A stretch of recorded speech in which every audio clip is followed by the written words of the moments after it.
Okay. Terminator gonna get terminated. Arnold. Let's take a look at what Arnold had to say about this whole process, you know? He's talking directly to the Love you, Russian Hasan, people. less than Dude, this 3. is 9 minutes long. You really want me to watch a 9-minute video of Arnold? I'm the governor. We're gonna talk about, you know, Vladimir Putin. You better stop it. Buddy, and thank you for sharing your time with me. I'm sending this message through various different channels to reach my dear Russian friends and the Russian soldiers serving in Ukraine. I'm speaking to you today because there are things that are going on in the world What that happened? are being kept from you. Terrible things that you Oh man, looking like a hedgehog, dude. What the fuck? Yo. I mean, he's old, so it makes sense, but dude, I don't want to watch this. He's just gonna fucking be like, you need to stop. You need to stop doing what you're doing in the Ukraine. You know, he's gonna say,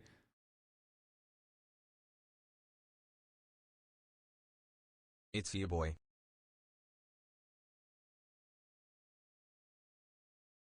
watch it. You want me to watch 9 minutes of him just saying like, don't do what you're doing in the Ukraine? I mean, of course he's gonna say that.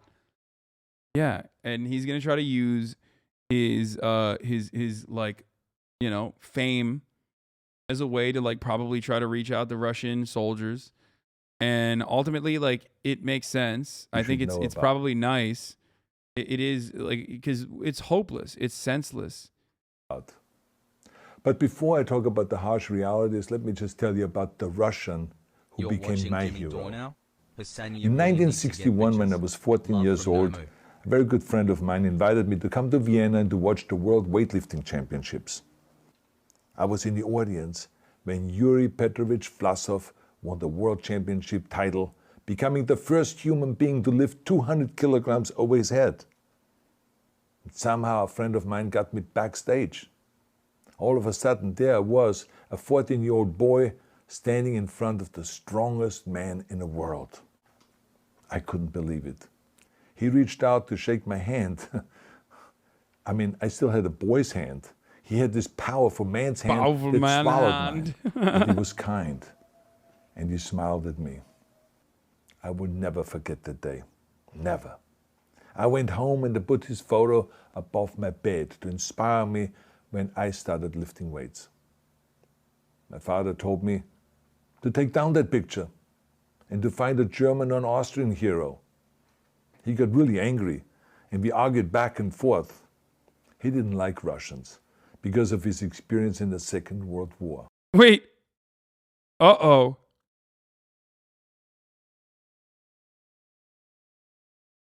That's an interesting thing to fucking admit, okay? Remember, boys, you know, people were upset about the when I was talking about the Austrian annexation.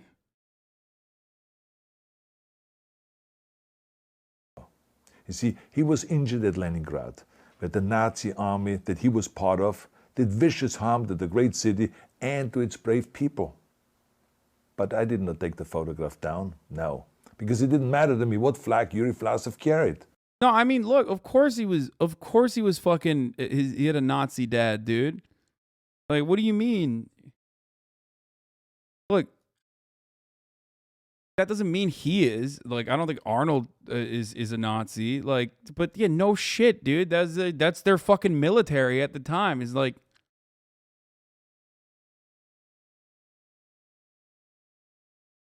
anyway. But regardless, the reason why I'm saying that, and he is Austrian, but the reason why I said that specifically is because, like, now I don't know what the current attitude in the Austrian government is, but I'm pretty sure that, you know, while there was some resistance to the Hitler annexation of Austria, that by and large it was seen as a positive by the people there.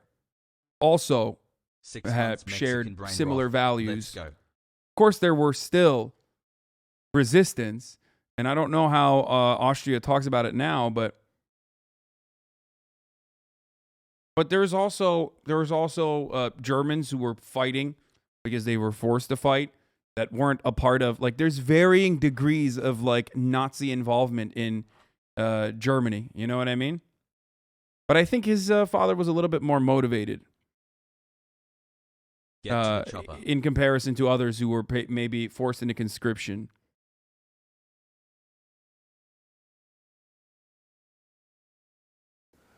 My connections to Russia didn't stop there, by the way.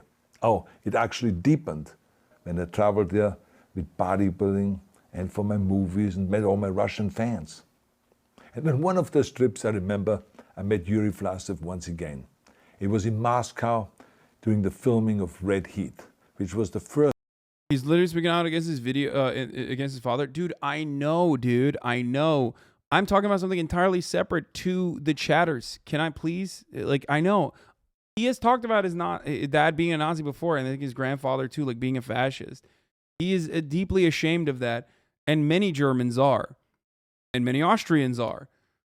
That's completely understandable. Please shut up, chatters. American movie allowed to. The separate point I was making was about the annexation of Austria, making it seem like that wasn't like something that people wanted on the ground. It actually deepened when I traveled there with bodybuilding and for my movies and met all my Russian fans. And on one of those trips, I remember I met Yuri Vlasev once again. It was in Moscow during the filming of Red Heat, which was the first American movie allowed to film in Red Square. Now, he and I spent the whole day together. He was so thoughtful, so kind, and so smart, and, of course, very giving. He gave me this beautiful blue coffee cup. This is nice. Ever since then, I've been drinking my coffee out of every morning. Now, the reason why I'm telling you all of those things is that ever since I was 14 years old, I've had nothing but affections and respect for the people of Russia. The strength and the heart of the Russian people have always inspired me. And that is why I hope that you will let me tell you the truth about the war in Ukraine and what is happening there. No one likes to hear something critical of the government, I understand that. But as a longtime friend of the Russian people, I hope that you will hear what I have to say. And may I remind you that I speak with the same heartfelt concern as I spoke to the American people when there was an attempted insurrection on January 6th last year, when a wild crowd was storming the US Capitol, trying to overthrow our government. You see, there are moments like this that are so wrong, and then we have to speak up. And this is exactly the same with your government. Bro, how are you going to fucking compare January 6th to, like, Russians who should speak out against the unjustifiable invasion of Ukraine, where, like, the consequences of that are 15 years prison sentence, like, immediately, versus the fucking pieces of shit that did the insurrection, the hog insurrection, barely got a fucking slap on the wrist, dude. Anyway, it's like, Jesus Christ. It's just wild. Like, at least this is good to combat Russophobia, though, because, like, you know, it is, for the first time, it is like a recognition that Russian people are human beings and separate from their government, which in most circumstances you don't really get from Western media, unfortunately. Like, people literally make it seem like it's every Russian is at fault. Government. I know that your government has told you that this is a war to denazify Ukraine. Denazify Ukraine. This is not true. Ukraine is a country with a Jewish president, I might add, whose father's 3 brothers were all murdered by the Nazis. You see, Ukraine. I'm about to be like, listen, I know Nazis when I see one. After all, I was raised by 3 of them. We did not start this war. Neither did nationalists or Nazis. Those in power in the Kremlin started this war. Every day. By the way, I do agree with what he's saying. It's not the nationalists. It's not the Azov battalion that started the fucking war. It's Vladimir Putin. Straight up. It's true. And you can suck one if you try desperately to change that reality, but it's just fucking true. And even if you were like a fan of Russian foreign policy, or if you admire it or whatever the fuck, you still have to recognize that this is Vladimir Putin's got the doing. oligarch Gork 3000. Straight up. You know? This is doing. My dude, you're always talking about the Azov Battalion, Lamau. Do these people wait, you think, in the chat all day so they can fucking say that the moment I bring it up? Even when I'm saying, like, they are not the responsible party for this war? I think they literally wait, and they're just like, beep, beep, beep. He mentioned Azov Battalion. Time to fucking speak out. This is not the Russian people's war. No. As a matter of fact, let me tell you, what you should know is that 141 nations at the UN voted that Russia was the aggressor and called for it to remove its troops immediately. Only 4 countries in the entire world voted with Russia. That is a fact. See, the world has turned against Russia because of its actions in Ukraine. Whole city blocks have been flattened by Russian artillery and bombs, including a children's hospital and a maternity hospital. 3 million Ukrainian refugees, is there TOS women, in this? children and elderly, fled their country, and many more are trying to seek to get out. It is a humanitarian crisis. HasanAbi, I agree, it was Putin's Because of its doing, but don't you think he brutality, pushed to his last Russia is straw to now take action against isolated NATO? from the Like society literally, of NATO nations. kept getting closer. Also, it was You're also ticking not time being for told the Ukraine to join truth NATO sooner about the or later. consequences of this war on Russia itself. I regret to tell you that thousands There of is a Russian way to soldiers that assassinate have been Putin. killed. He is so old that you can They clap have been his caught cheeks into between a heart attack. Ukrainians Who's in? fighting for their homeland and the Russian leadership fighting for conquest. Massive amounts of Russian equipment have been destroyed or abandoned. The destruction that Russian bombs are raining down upon innocent civilians has so outraged the world that the strongest global economic sanctions ever taken have been That was low-key a snipe, dude. Straight up. There was a little bit of TOS there. imposed on your country. Those who don't deserve it on both sides of the war will suffer. The Russian government has lied not only to the citizens, but to its soldiers. Some of the soldiers were told they were going to fight Nazis. Some were told that the Ukrainian people would greet them like heroes. And some were told that they were simply going on exercise. They didn't even know that they were going into war. And some were told that they were there to protect ethnic Russians in Ukraine. None of this is true. The fact is that Russian soldiers have faced fierce resistance from the Ukrainians who want to protect their families and their country.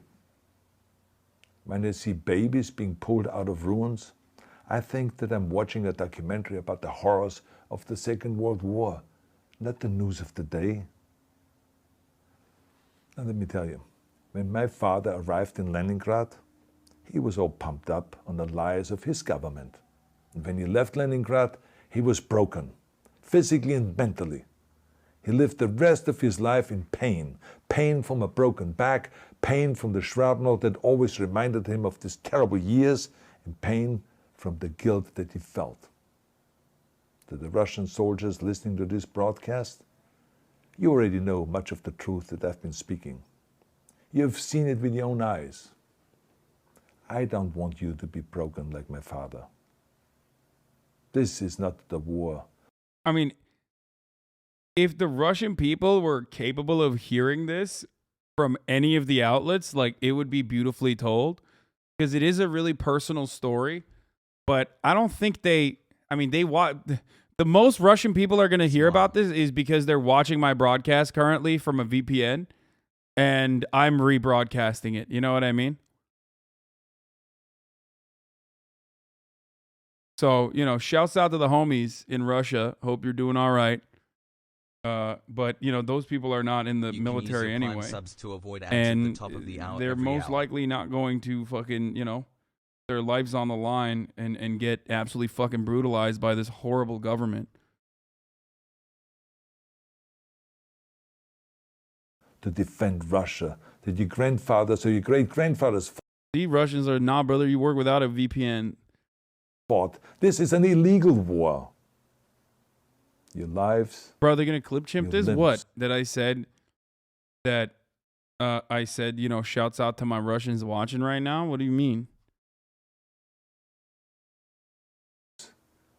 Your futures are being sacrificed for a senseless war condemned by the entire world.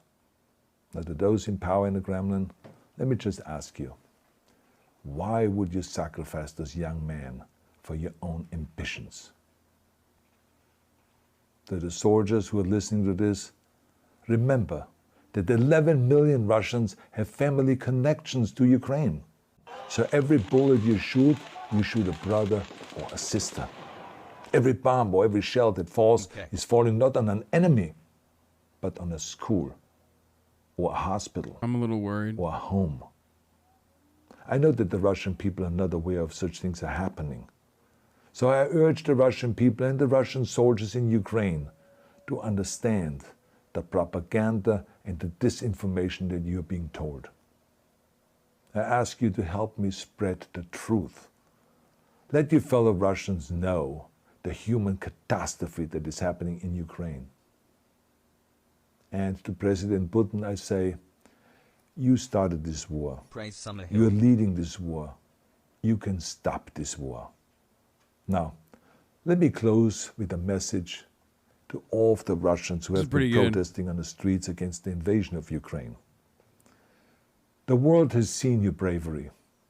We know that you have suffered the consequences of your courage. You have been arrested, you have been jailed, and you have been beaten. You are my new heroes. You have the strength of Yuri Petrovich Vlasov. You have the true heart of Russia. My dear Russian friends, hello. May God bless you all. People who are saying, like, did Arnold do this for Iraq? I don't know. I don't think so. But, you know, it's still good. Glad that he did this. It's a lot better than I thought it was going to be, being honest. Arnold, he killed it in this one, you know. He was talking to the Russians. But bless Arnold. I don't have a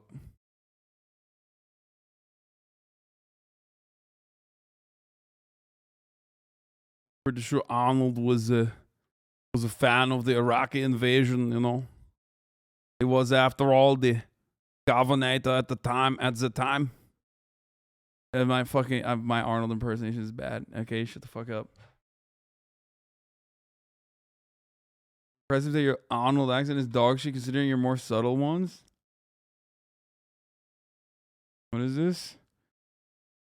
He rejects the California vote on Iraq war. He vetoed a bill that would have allowed Californians to vote on whether or not they favor an immediate withdrawal of... Yeah, well, there you go. There you have your answer. Polls have shown most Californians support withdrawing some or all troops from Iraq, but the result would have been only symbolic, with no direct action on the contribution to the country's most populous state to the war. And Arnold already vetoed it. He said, no, we're going to stay in Iraq. We're going to stay in Iraq, Californians.